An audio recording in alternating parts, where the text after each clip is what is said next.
Welcome, everyone, and thanks for tuning in to another episode of Topic UFO. Tonight, we have a most interesting guest coming to speak with us. His name is Stephen D. Kelley, and he is going to be a keynote speaker at the upcoming Alchemy Event 2012 Cosmic Activation, which is going to be taking place in Los Angeles, California, this upcoming November 16th, 17th, and 18th. I'm sure we'll be talking with him about that. Stephen just has a very wide background. He comes from government contract work. He was heavily involved in producing different types of lasers. He has a book coming out soon. And he's also met with some very instrumental people within the ufology circles, I guess you could say. And so I just can't wait to hear about that. So without further ado, I am just going to go ahead and ask him to join us. Stephen, are you out there?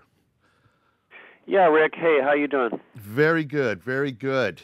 I understand you've been just battled by the press today, huh? You've just been one interview after another, so we appreciate you taking the time to speak with us. Thank you. So, Stephen, you know, it's hard for me to say where we should start off. You want to, where would you like to start off in this life story of yours?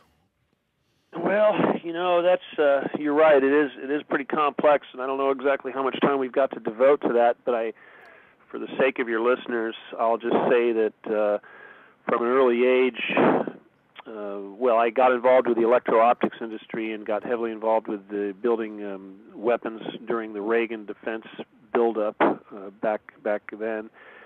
From there, I went off to start my own company, laser company, and subsequently got involved with some of these agencies, CIA and eventually the NSA.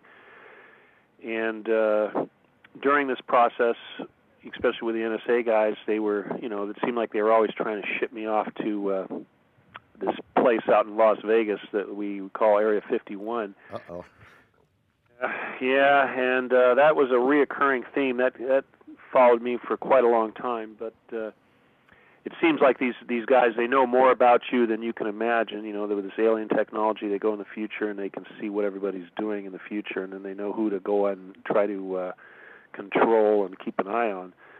But it was my experience with these NSA guys that caused me to essentially wake up and realize that the world wasn't what I had been raised to think it was, and that nothing was black and white. It was all shades of gray, and the good guys were a little bit bad, and the bad guys were a little bit good. So that started me on the process of reevaluating my religious concepts and my politics and my feelings about history and everything else.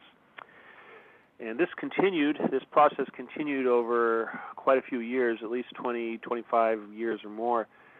I subsequently got involved with a group people that I would refer to as Templars and Cavers, or the Cavers actually are Bilderberger types, but I call them Cavers because they tend to live in these underground bunkers scattered across the country. And that's a big deal. I think everybody needs to know that there is a shadow government, and they do operate from underground, and it is very much a feudal system. It's almost like the castles from the medieval days. You know, we're still peasants and kings, and the kings now, they build their castles underground, so we don't see these things anymore. Well, Stephen, but anyway, let me ask you, how, I take it these underground agencies, or whatever you want to call them, have been around for quite some time. How have they managed to keep the public so stupid, so dumb, so unaware?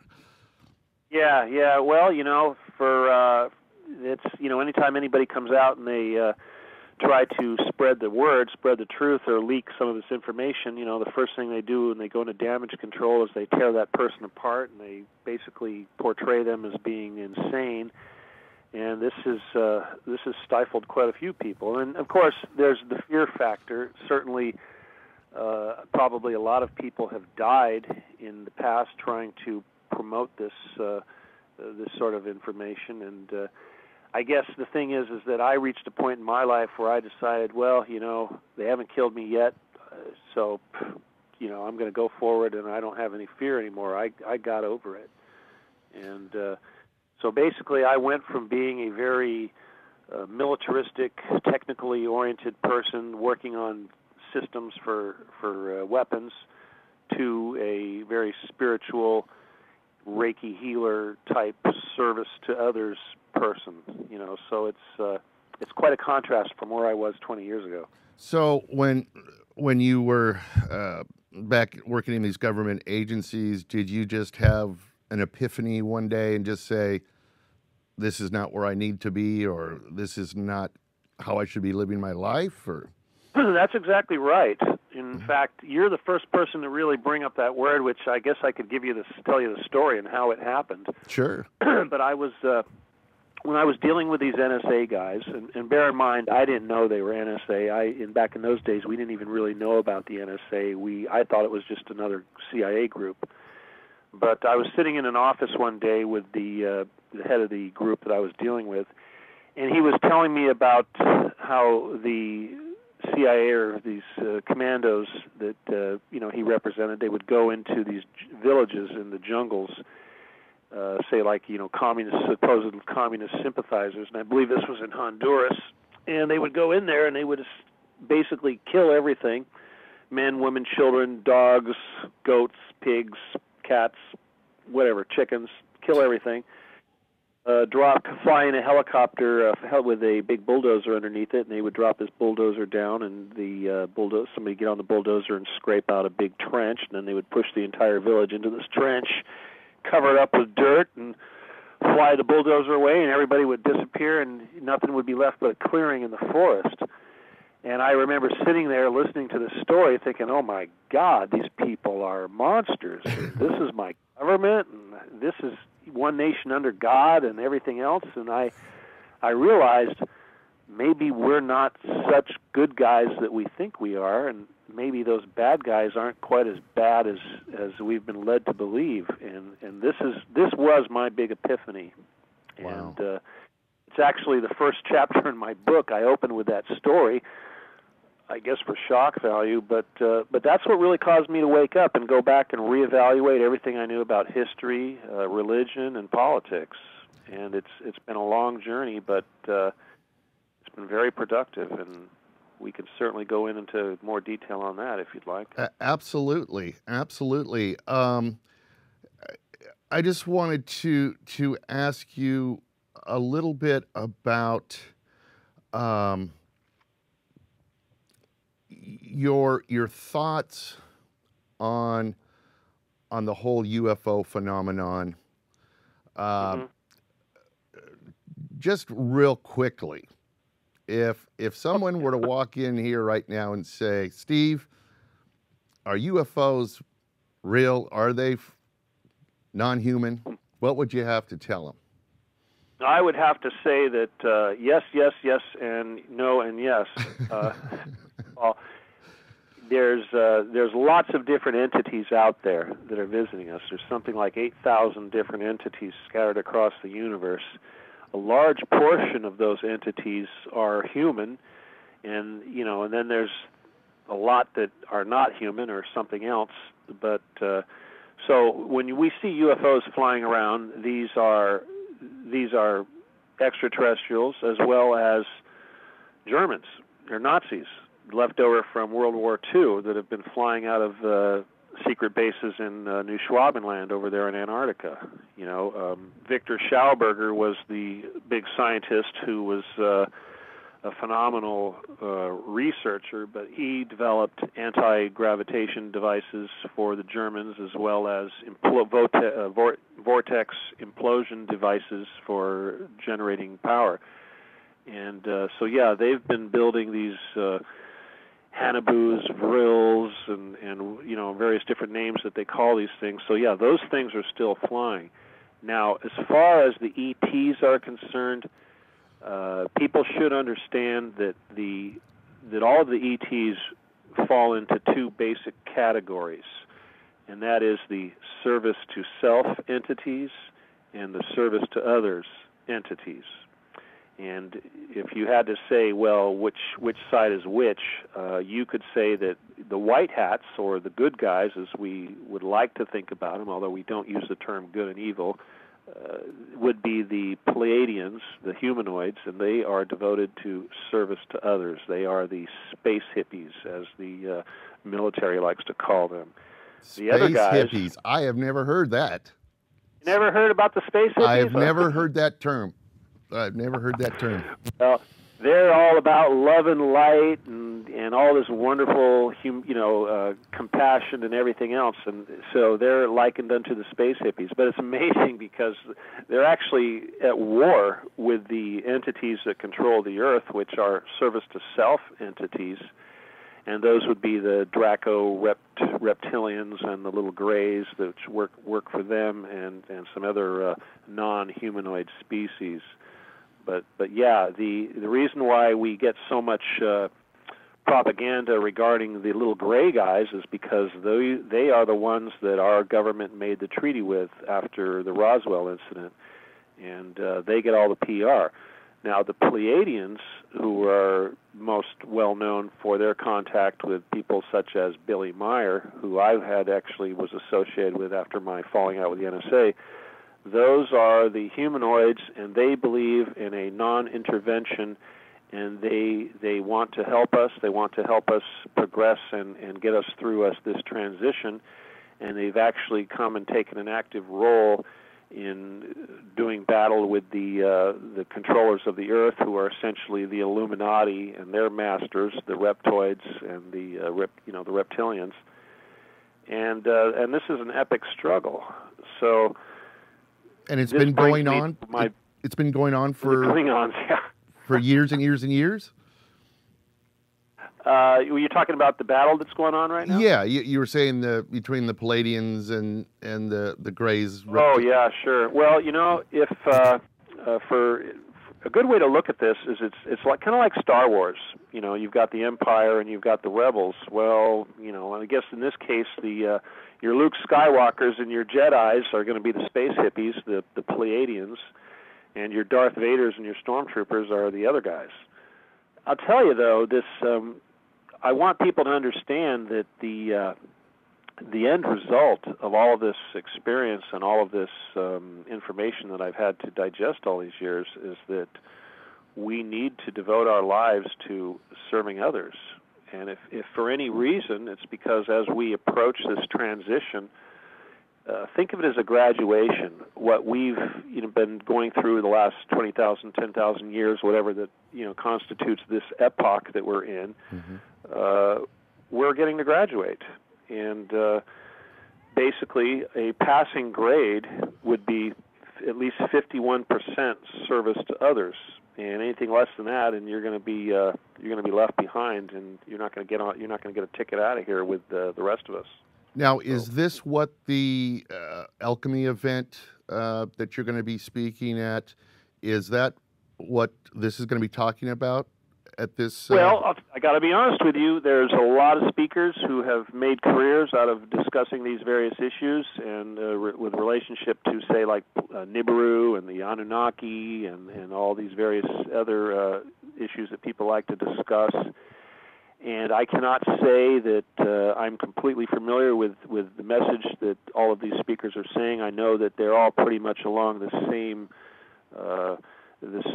type of message. But I'll tell you this: when I get up on that stage and I start talking, they're going to shut the doors and turn off the live feed, and I'm the only one they're doing that for. I wish I could be there. I wish you could too, but I'll tell you though, my book is out. It just came out 2 days ago. Oh. It's actually available for purchase right now. Well, what is the name of the book? Get the book? Well, the name of the book is Lasers, Cavers, and Magic, and that's Cavers, Cavers, and of course Cavers refers to these guys that live in these underground bunkers. but it's available right now on lulu.com, Lulu.com. And if you go there and you type in a search for lasers, cavers, and magic, it'll pop right up, and you'll see me dressed up in SWAT gear with a big gun with a silencer and lasers and, you know, flashlights. And that was my old self, one of my pictures from the old days. Well, you know, you are the second author that I've spoken to that has the word magic in the title of the book. Uh-huh. What is this association with the word magic? Is there something, some meaning to this word, or that, you know, when we think of magic, we think of... Let me explain to you why I chose that word. Okay. When you start developing your psychic skills, you start being able to have things that you can do that you couldn't do before. For instance, healing. I do healing now. I'm a Reiki master. I teach Reiki. I teach healing, and you do get certain skills. You know, you do get a little bit of ESP, clairvoyance, some psychic skills, and you know things you didn't know before. You get downloads. There are skills, and I think ultimately your powers of manifestation increase. And your ability to manifest actually becomes faster and faster. You're able to rapidly manifest. And ultimately, you'll be able to manifest instantaneously, and that's what magicians do. Abracadabra, boom, there's an elephant. It wasn't there before. Let's make this jet disappear or something like this. So yes, in the Western world, what we refer to as magic, in an Eastern society, you know, they have different names for it. So yeah, magic is a nice catch-all phrase for all of the wonderful skills that you can develop when you increase your psychic skills. Got you. Now, now I understand that you had this epiphany some time back, but now you're even going further and going to a public event and speaking. It sounds like it's going to be, you know, some information that has not been discussed before publicly. That's right. Is there any fear? Have you had any problems, you know, with the black trucks with the blacked out windows following you down the road or whatever? Well, yeah, over the last 20-something years, certainly. I mean, I've been under surveillance. My family has, my friends, my phones are constantly being monitored. I'm being monitored, vehicles following me, stuff like that. That was my life for a long time. But, you know, if you're going to go down this path, you just got to get over the fear. And several times over the years, I thought, oh, boy, they're going to kill me now for sure. Oh, boy, I've really done it. Oh, boy, I'll be dead tomorrow for sure. You know, they're going to get me. And I actually had a sit-down dinner one night with a very high-ranking caver person who was what I would refer to as a Templar. And this was a person that had been recruited into the organization, and during his recruitment process, we briefed him on several of the things that he was going to get exposed to. And this came to the attention of the people that were grooming him, and they wanted to know who the heck is filling this guy, our recruit here, with all this information. And he basically said, well, these are my people, these guys have been telling me what's going on, and they thought, well, we need to get these people working for us. So we had a sit down, and they talked, and they wanted to know what can you do, and they figured these guys, they think I'm a militia leader. They think I'm going to lead an army of powerful psychics, and we're going to go down into their little underground bunkers and bring them to light and root them out like so many cockroaches. And this is what they fear. But I've essentially turned it around, and I know now it is more noble to serve the victims than to fight the oppressor. But one of the things that's kind of key to answer your question is that I was told by them, and these are Templars, mind you, that I was in the Can't Be Killed Club. Yeah, I haven't heard of that. So there's a Can't Be Killed Club. Now, Yeah. and why would you fall into that category? Well, that's a good question. First of all, this is the nature of time. Now, when there is a person who is scheduled to do something that will affect everybody else in the world, those people are referred to as grand trines. And basically, until that person has accomplished whatever it is that they are supposed to do that's going to have this big effect on everybody, you can't touch them. The universe won't allow it. For instance, it's kind of like, I like to think of, look at all the times people tried to assassinate Hitler and they failed. Well, there's a reason for that. Hitler's had a place. He had a role. It was, the universe intended for him to remain on the scene until such time as his purpose was completed, and that's why all of these assassination attempts failed. And I'm sure there's been plenty of other people in history that you could see a similar pattern. But I've seen it myself in my life, because several times in my life people have either tried to come after me for this reason or that. They were always unsuccessful. They would end up either dying or getting some incredibly horrible disease, or something that happened to people in their family, and needless to say, they would be thwarted. So it's like these guys, they know better. They don't mess with people who are destined to perform some sort of a thing that's going to affect everybody. And then there's another factor also, and that is there's a bloodline thing. As you know from the book that came out here not too long ago that talked a lot about Templars, the Da Vinci Code, a lot of these Templars believe that there are descendants of Christ walking on the earth, and their job was to locate these individuals and protect them. And then there's also the thing about the Templar, the Templars having more than one faction. Apparently there was a faction A and a faction B, and one side, the two sides split, and I think that this happened a couple different times throughout history, but the last time, I believe, was during World War II, when most of the Templars were European blue bloods, and the ones that didn't like Hitler essentially fled the country and went into hiding. So that's a possibility. Then there's also the theory that this has to do with some sort of bloodline that goes all the way back to the Lyrians, and their what they did here supposedly in bringing life to the earth. So, I'm a Christian, I'm a Catholic, so it's difficult for me to embrace this, Christ having children running around the world today.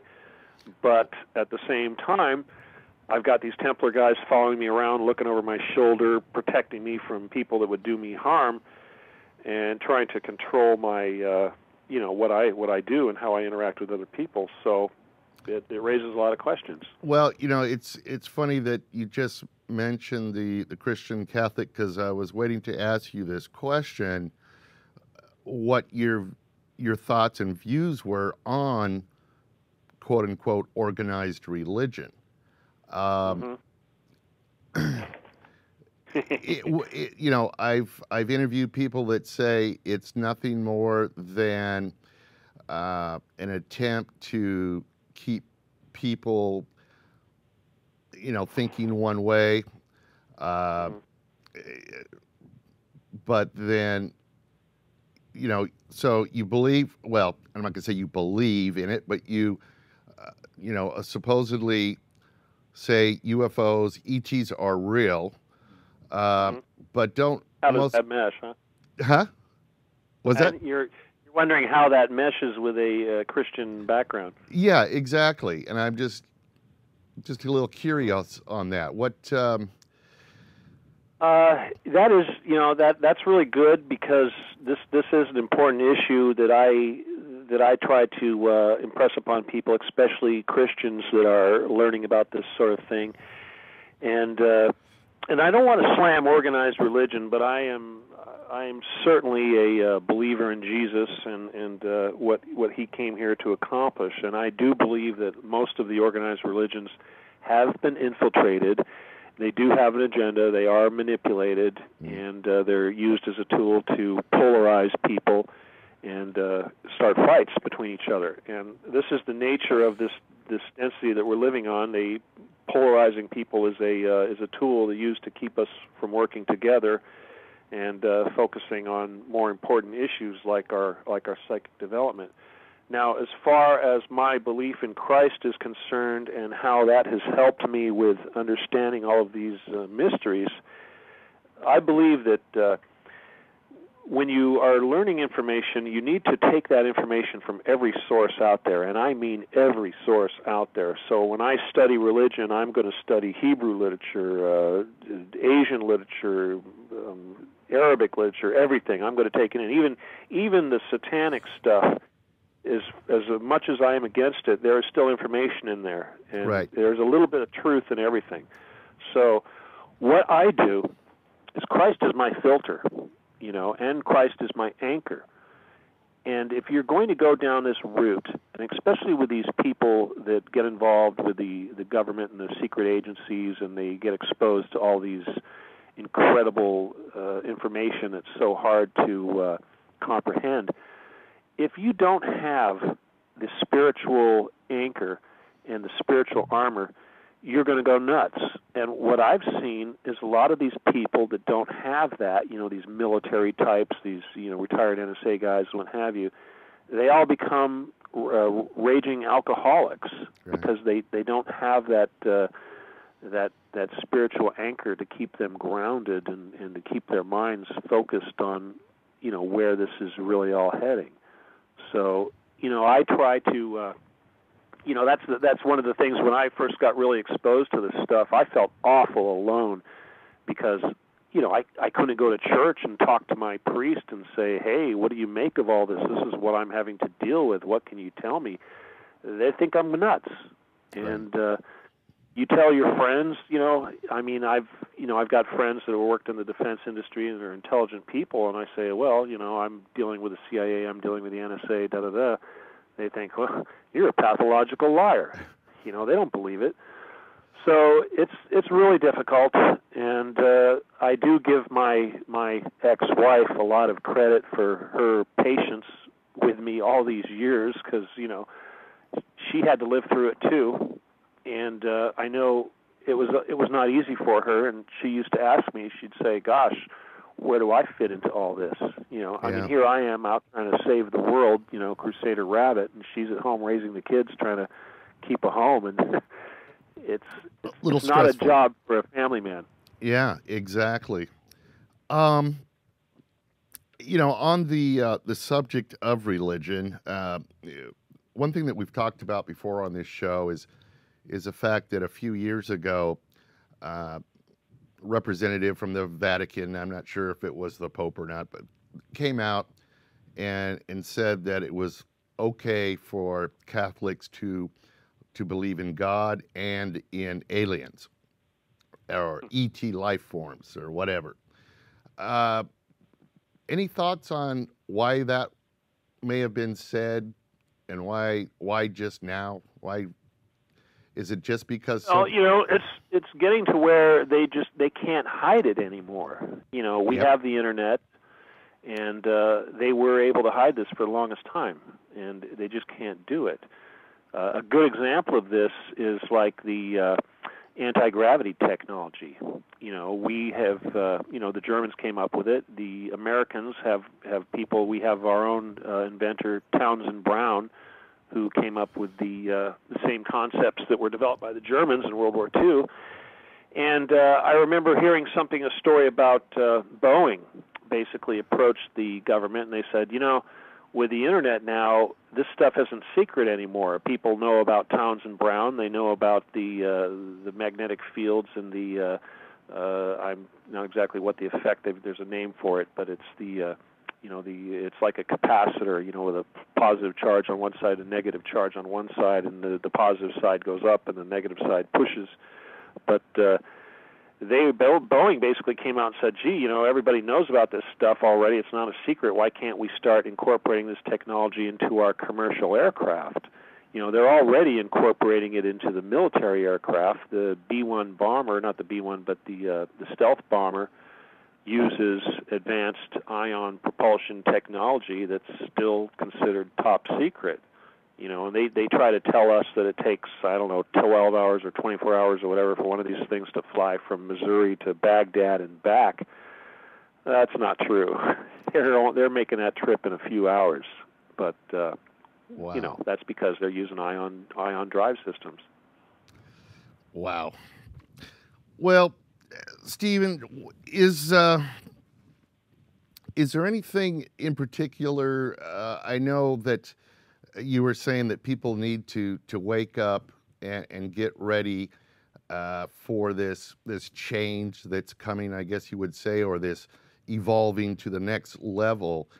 Is there a timeline that you feel is accurate? It's that you're talking about. This is the most important aspect of this entire issue: what people need to do in their own minds and bodies to prepare for whatever it is that's coming. I try to tell people, don't argue over what you think is going to happen and what may or may not happen. That's irrelevant. For all you know, it could all happen. What's more important is to get your house in order. And it's not that hard to do. And the benefits of doing this can be realized immediately. And it's relatively simple. And do you talk about that in your book?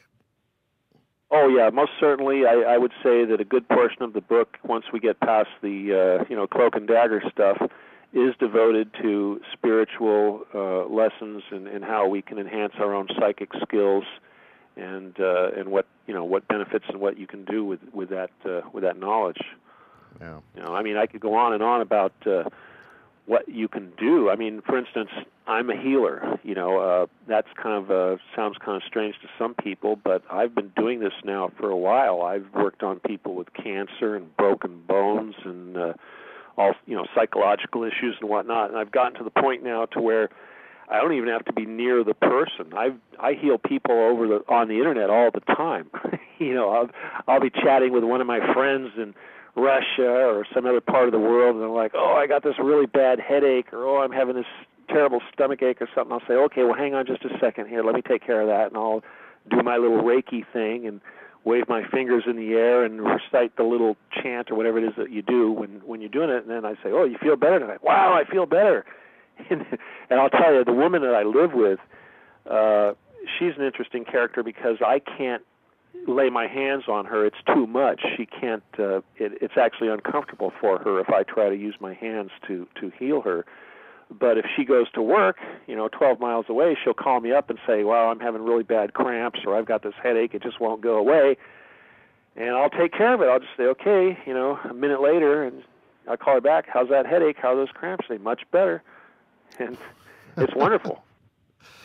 Well, I tell you, I don't know how you do it, so I'm obviously not in the know. But I tell you, the information that you've talked about tonight, Stephen, is just amazing stuff. It really is, and it's been a fantastic conversation.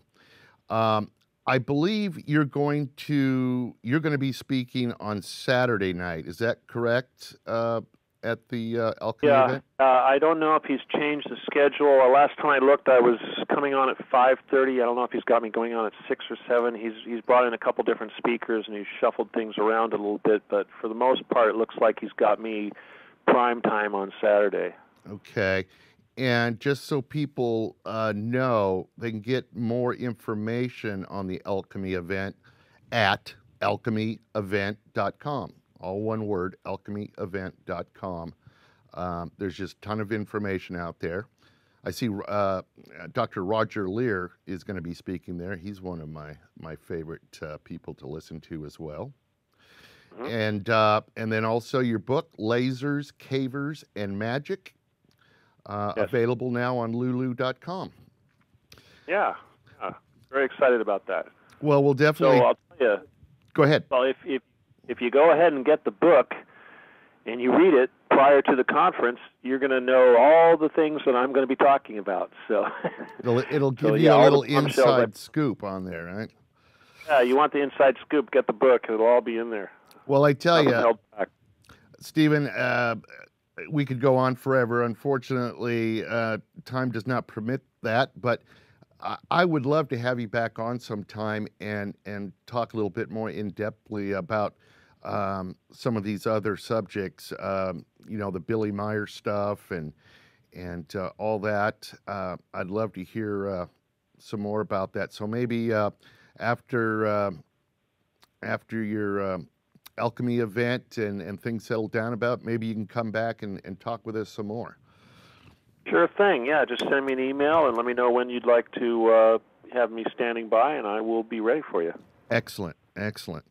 Well, Stephen, thanks so much again for taking time out. I know you had just one call after another tonight, and so you're probably pretty bushed. So thanks again, and good luck on the Alchemy event coming up on November 16th, 17th, and 18th in Los Angeles. Great.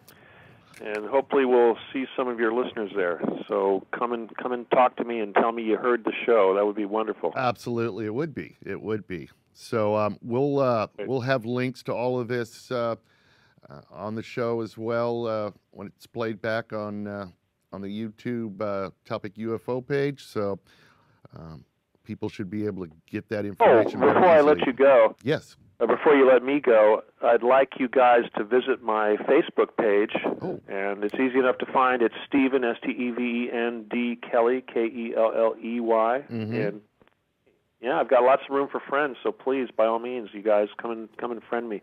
Absolutely, absolutely. I will. I'll send you a friend request tonight. Hey, that's great. All right, Stephen. Well, listen, thanks again, and again, good luck on your speaking engagement there in Los Angeles. I appreciate it. Hey, thanks for having me on. You've got it. Anytime. Thanks a lot, and have a good evening. Bye-bye. You too. Good night.